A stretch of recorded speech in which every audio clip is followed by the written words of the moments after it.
Hey y'all, it's Lisa Zahiya, business strategist and life coach, here to talk specifically today about creating a profitable dance business. So we're going back to my roots with some of my first businesses. So I'm going to do a video about coaching. I'm going to do a video about fitness, but today I want to talk about dance. And I've identified 4 to 5 things that I think are some of the foundations of what can help you create a profitable dance business. A little bit of history about me. I quit my job when I was 27 to be a professional belly dancer and leveraged that into both a successful performing and teaching career where I got to travel over the world and opened a dance studio that became a 7-figure business. So how?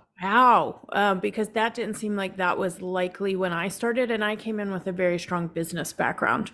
So the first thing I want to say is that you have to make peace and figure out your own relationship with money. I see a lot of dancers vastly undercharging. I see a lot of dancers not thinking about their dancing as a business, meaning I'm looking at things like what's the actual profit, because clearly for anyone in a dance business, whether it's performing, there's costuming, there's overheads. We need to look at what is gross and net, projections, understanding the market. So the first thing is also like having a healthy relationship with money and not treating it as a second part of the conversation. You are an artist, but if you're choosing to make it a business, you need to treat it like a business. And when you sort of are respectful with your money, it will respect you back. So that is number one. The second one is you need to understand your market and where you fit in that market. So within that, for example, with me, with belly dance, I looked at the landscape of everyone who was out there, what I thought my skill sets were, and what people were coming to me for. And then I chose that to position myself in the market. So you don't want to be the same as everyone else, and you want to have a niche. And then I worked on really mastering that niche, getting great at that niche. Some of the best advice I ever got about dance was when you worry about your business, go practice and get better, and things will get better for you. However, we also need to be practicing the art of business. So what did I need to learn to master to fit into that niche and then to market to that niche? I see a lot of folks who are marketing essentially to themselves, or they're misaligning who they are speaking to and who they are good at speaking to and what the message is that they are putting out into the world. Thirdly, I'd love for you to think about how is it possible for me to scale?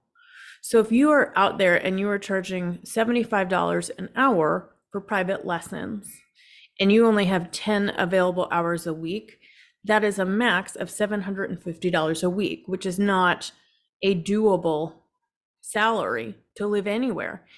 So I need to think about, how can I scale this? How can I go from one to one to one to many? How can I create evergreen content? For me, it was partially hiring other teachers.